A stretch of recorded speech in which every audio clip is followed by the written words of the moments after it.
Hello children, how are you all? I hope all of you are sound and safe. So children, today here I am with the video for the students of class 7. Chapter 1st, Nutrition in Plants, Bio. I would suggest children, please keep your pencil and notebook along with you so that you could note down the important topics by pausing the video. Today in this chapter, we're gonna learn nutrition in plants. In standard 6, you have already known that since your childhood you are knowing that food is very essential part and it is our basic need.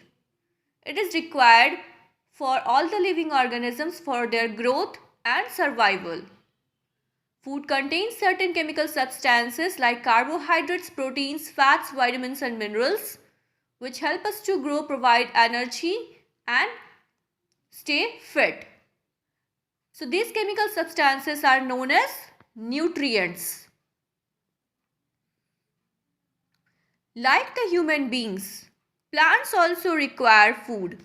But plant can synthesize their own food, as you know, by the process of photosynthesis. We human beings cannot make our own food. We human beings and the animals are dependent on plants directly or indirectly for the food.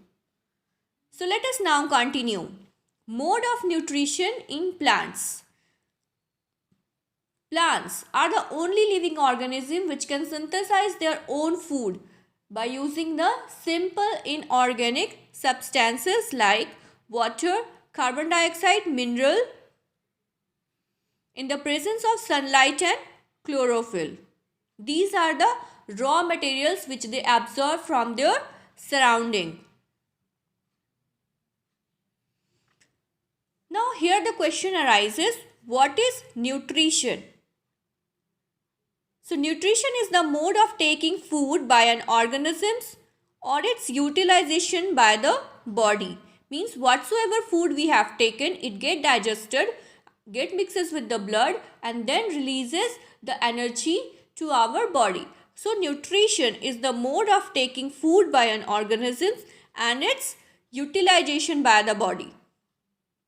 The mode of nutrition in which an organism can make their own food from simple substances, it is known as autotrophic nutrition. Repeat after me, autotrophic nutrition. Auto means self, means they can synthesize themselves, and trophos means nourishment, means they can synthesize their nourishment by their own.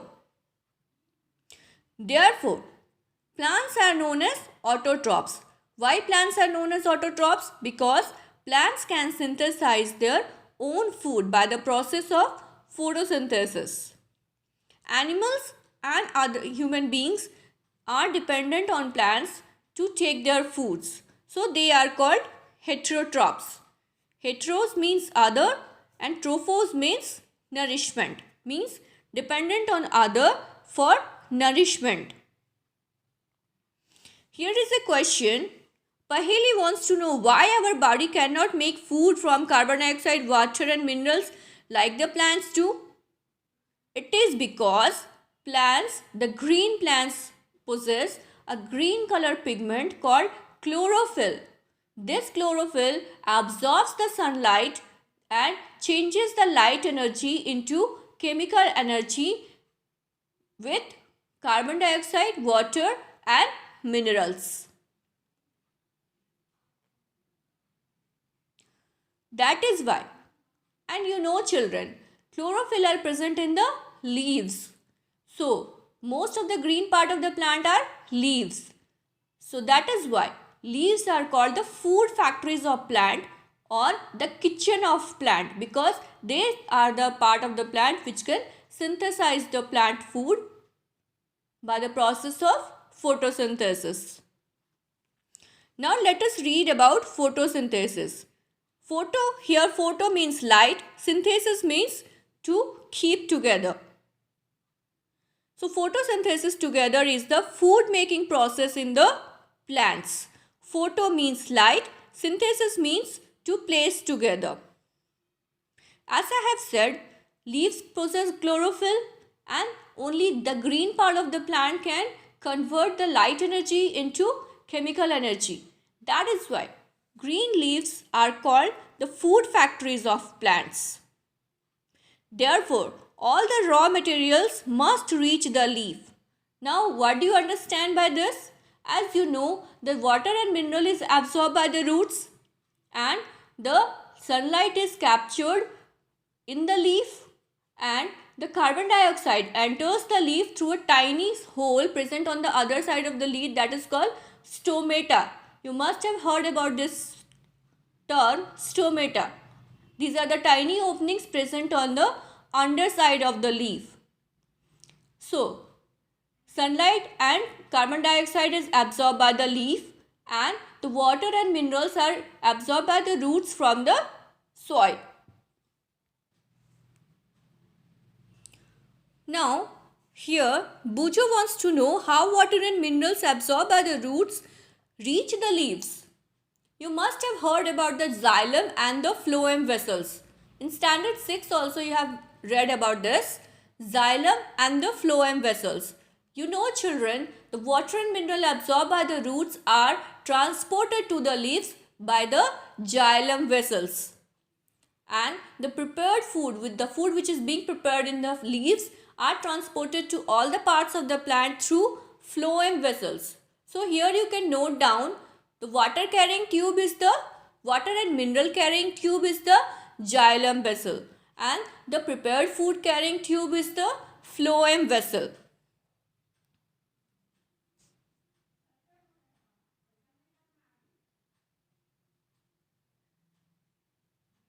Here is another question. Paheli wants to know what is so special about the leaves that they can synthesize food but other parts of the plant cannot.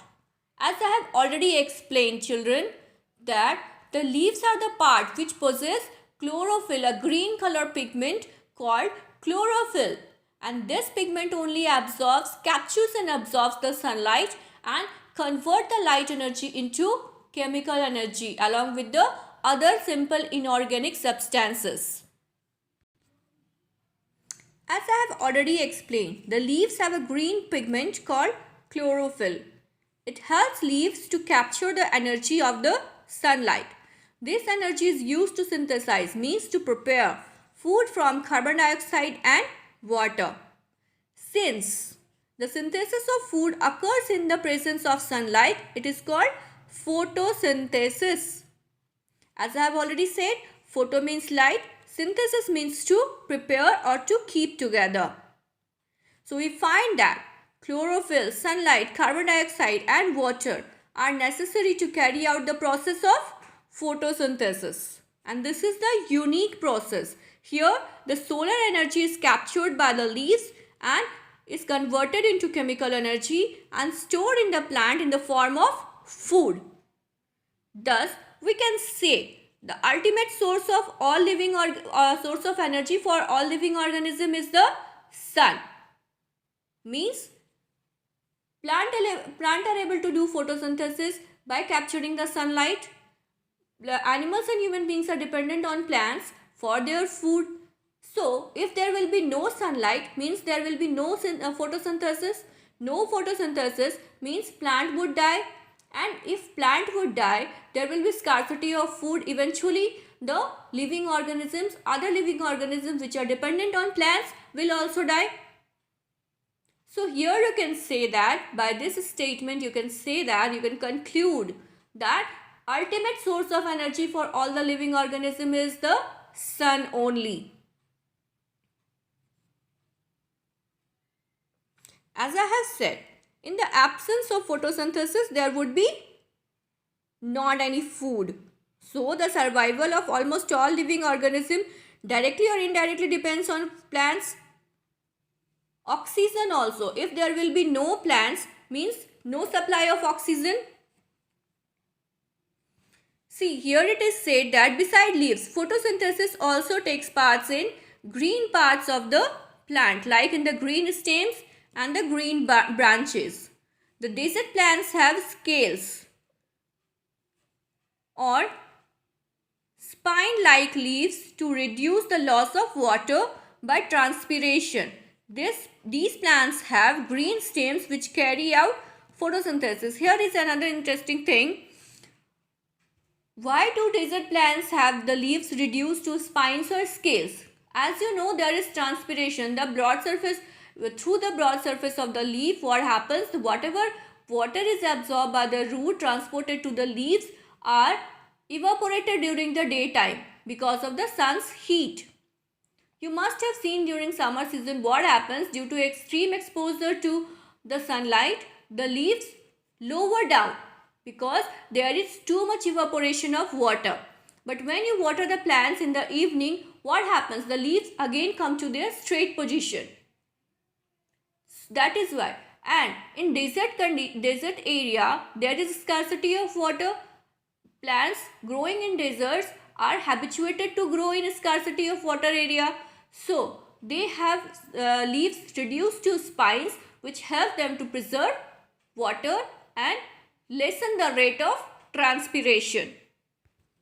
See, here is given the diagram of a leaf. This is the underside of the leaves, and in the underside of the leaves are present tiny pores called stomata.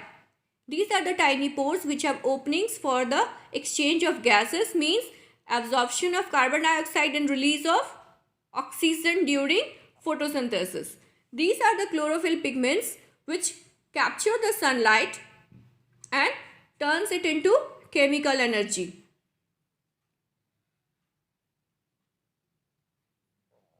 See, here is the equation of photosynthesis. Carbon dioxide plus water in the presence of sunlight and chlorophyll. The byproducts are carbohydrate, means which is the starch stored as plant food material, and the oxygen. See, here is the diagram given, a picture showing photosynthesis. See, sunlight is captured by the leaves. Carbon dioxide is absorbed in the leaves through the stomata.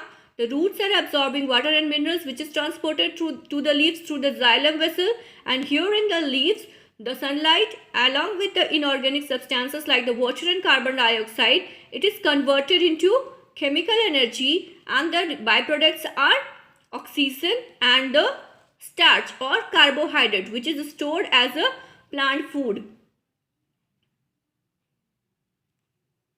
Ending of this video here. Rest will be explained in the next part.